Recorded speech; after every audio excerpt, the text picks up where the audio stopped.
خالہ نے کہا، میں اس کی طرفداری کیوں کروں گی؟ میں نے تو وہ کہا ہے جو میں نے دیکھا ہے، اس سے کیا مطلب ہے کہ وہ کیسا لڑکا ہے؟ میں نے کہا، خالہ آپ نہیں جانتی، وہ اچھا لڑکا نہیں ہے، اور آپ کو بھی اس کے ساتھ ایسے ہنس کر باتیں نہیں کرنی چاہیے تھیں۔ خالہ میری بات سن کر تھوڑی دیر چپ ہوئیں، پھر بولیں۔ خالہ نے کہا، اچھا تم میرے بھانجے کو یہ غصہ تھا، میں اس کے ساتھ ہنس کر باتیں کیوں کر رہی ہوں؟ ندیم دیکھو، وہ تمہارا کزن ہے، میں اس کی بھی تو خالہ ہوں، وہ بھی میرا بھانجا ہے۔ میں نے کہا، خالہ میں نے کہہ دیا نا کہ مجھے اچھا نہیں لگا، اور میں آج کے بعد نہ دیکھوں آپ اس کے ساتھ یا کسی اور کے ساتھ فرینک ہو۔ خالہ میری بات سن کر ہنسنے لگی اور بیٹھے بیٹھے میرے گلے میں اپنا بازو ڈال دیا۔ میرے تو ہوش ہی اڑ گئے، حالانکہ یہ پہلی بار نہیں ہوا تھا، یہ تو بیٹھے بیٹھے بازو ہی ڈالے تھے، جب کہ ہم آپس میں گلے بھی ملتے ہیں، لیکن اس ٹائم کیونکہ ذہن صاف تھا، اب ذہن میں خالہ کے لیے پیار تھا، تو اتنا قریب ہونے پر مزہ آ رہا تھا۔ میں نے کہا، ہنس کیوں رہی ہیں آپ؟ خالہ بولیں، مجھے نہیں پتا تھا میرا بھانجا اتنی سی بات پر اتنا غصہ ہو جائے گا۔ میں نے کہا، خالہ یہ اتنی سی بات نہیں ہے، وہ بہت برا ہے، آپ نہیں سمجھتی۔ خالہ بولی، میں کیا نہیں سمجھ رہی بتاؤ؟ میں نے کہا، خالہ بس میں نے کہا نا وہ اچھا لڑکا نہیں ہے۔ خالہ بولی، مجھے بھی تو پتہ چلے کچھ۔ میں نے کہا، خالہ وہ آپ کو گھور رہا تھا، مجھے اچھا نہیں لگا۔ میں نے جھجکتے ہوئے کہا۔ خالہ نے کہا، تم مجھے اس وقت بتاتے، پھر دیکھنا میں اس کا کیا حال کرتی۔ میں تو بس اس لیے اس سے بات کرتی تھی کہ وہ تمہارا کزن ہے۔ خالہ پہلے کی طرح شوخی سے بات نہیں کر رہی تھیں۔ خالہ نے کہا، مجھے اس کا اندازہ کیوں نہیں ہوا؟ ندیم، ہو سکتا ہے تم کو غلط فہمی ہوئی ہو۔ میں نے کہا کہ غلط فہمی نہیں ہوئی، وہ تو گھر کے دروازے سے ہی آپ کو گھور رہا تھا۔ خالہ نے کہا، دروازے سے کیسے؟ میں نے کہا، جب آپ اپنے بال خشک کر رہی تھیں صحن میں، تب وہ دروازے پر کھڑا ہو کے آپ کو دیکھ رہا تھا۔ اگر اس نے آپ کو نہ دیکھنا ہوتا تو سیدھا اندر آ جاتا۔ اب میں نے بھی خالہ کو ساری بات بتا دی۔ خالہ نے کہا، ندیم تم مجھے اس ٹائم بتا دیتے، میں اس کو کھری کھری سنا دیتی۔ خالہ کے چہرے پر اب تھوڑی پریشانی بھی تھی۔ میں نے کہا، خالہ آج کے بعد اس کے ساتھ بات نہیں کرنی، اور میں ابو سے بھی کہوں گا کہ اس کو گھر نہ آنے دیں۔ خالہ نے کہا، نہیں ندیم، اپنے ابو کو نہیں بتانا کچھ، اور ہاں یہ بات بھی کسی سے نہیں کرنی کہ وہ مجھے گھور رہا تھا۔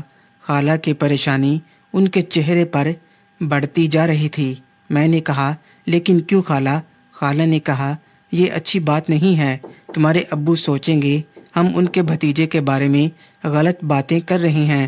اس کے ساتھ ہی خالہ نے رونا شروع کر دیا، اور اب اپنے بازو میرے سے ہٹا کر اپنے آنسو صاف کرنے لگیں۔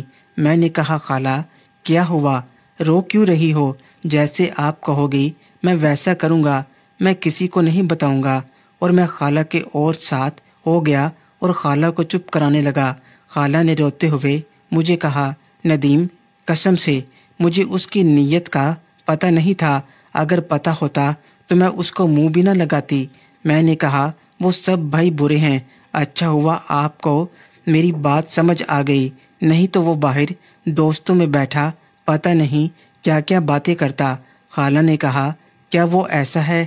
میں نے کہا، ہاں خالہ۔ میں نے کہا، نہ یہ سب بھائی برے ہیں۔ خالہ اب چپ ہو گئیں۔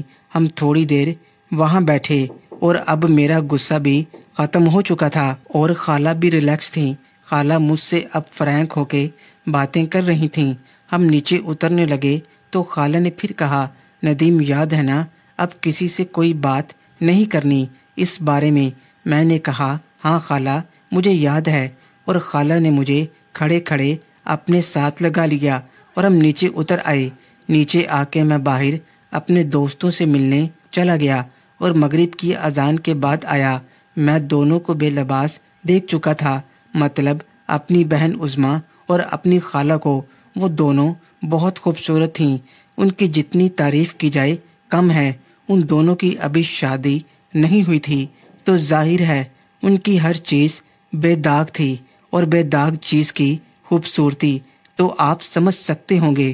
گھر آنے کے بعد میں نے کھانا کھایا۔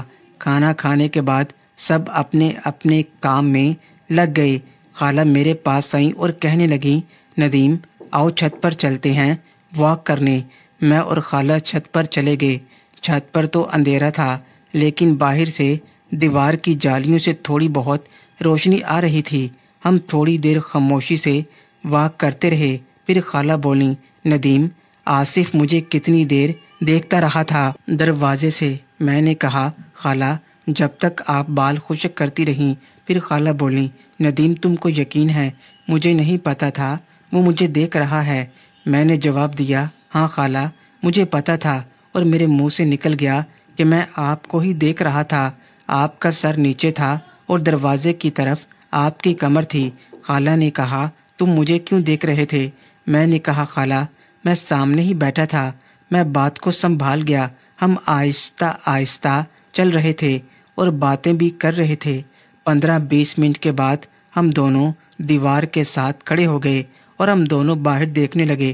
باہر کا منظر نظر آ رہا تھا، ہمارے سر اوپر تھے دیوار کے اور باقی جسم نیچے تھا۔ خالہ بولیں، تم میرے پیارے بھانجے ہو۔ میں بھی شوخی سے بولا، آپ بھی میری پیاری خالہ ہو، اور میں نے اپنا ایک بازو خالہ کے شولڈر پر رکھ دیا۔ خالہ نے میری طرف سر گھمایا لیکن بولی کچھ نہیں، اور اپنا ایک بازو میرے اوپر رکھ دیا۔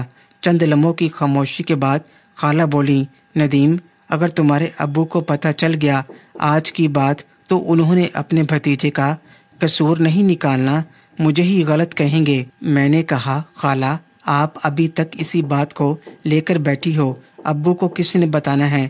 خالہ میرے اور قریب ہو گئیں۔ خالہ کا جو ہاتھ میری کمر پر تھا اس کو اور کس لیا، اور ساتھ ہونے سے میرا ہاتھ جو ان کے شولڈر پر تھا تھوڑا نیچے ہو گیا اور محسوس کرنے لگا میں نے ہاتھ کو نرمی سے اوپر رکھا ہوا تھا۔ خالہ بولیں، ندیم تم پہلے بھی میرے سب سے اچھے بھانجے تھے، لیکن آج کے بعد تم میرے دوست ہو۔ یہ کہتے ہوئے وہ میری طرف مڑی اور مجھے اپنے ساتھ لگا لیا۔ مجھے بہت اچھا محسوس ہو رہا تھا۔ میں پہلے بھی ان کے گلے لگ چکا تھا، لیکن جو مزہ مجھے آج مل رہا تھا مجھے زندگی میں کبھی نہیں آیا۔ مجھے بہت مزہ آ رہا تھا اور میں بہت انجوائے کر رہا تھا۔ آج پہلی بار خالہ سے گلے ملتے ہوئے چھوٹو بھی جوش میں آنے لگا تھا، لیکن میں نے خود کو کنٹرول کیا۔ خالہ نے کہا، ندیم کیا دوستی پکی؟ میں نے کہا، ہاں پکی۔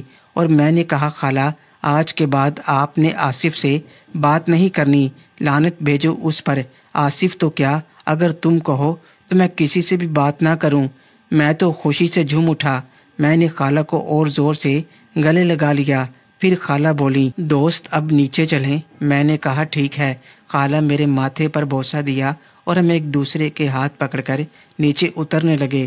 میں ہواؤں میں اڑ رہا تھا۔ آج میری زندگی کا سب سے حسین دن تھا۔ بستر پر لیٹتے مجھے چھت والا منظر یاد آنے لگا۔ مجھے ایسا لگ رہا تھا مجھے پوری دنیا کی دولت مل گئی ہے۔ میرا حصول بس اتنا تھا کہ اس سے آگے کا کچھ پتہ نہیں تھا، اور نہ ہی مجھ میں ہمت تھی اور شرم بھی تھی۔ خالہ کے ساتھ لگے ہوئے ذہن میں نہ آیا کہ خالہ کے پکڑوں یا ان پر ہاتھ پھیروں۔ اب لیٹتے ہوئے ذہن میں آ رہا تھا کہ ایک بار ناریل ہی پکڑ لیتا۔ محترم ناظرین اور سامعین، اس کہانی کا بقیہ حصہ اگلی آنے والے ویڈیوز میں پیش کیا جائے گا۔ اگر آپ کو یہ کہانی اچھی لگے، ویڈیو کو لائک اور ہمارے چینل کو سبسکرائب ضرور کریں۔ شکریہ۔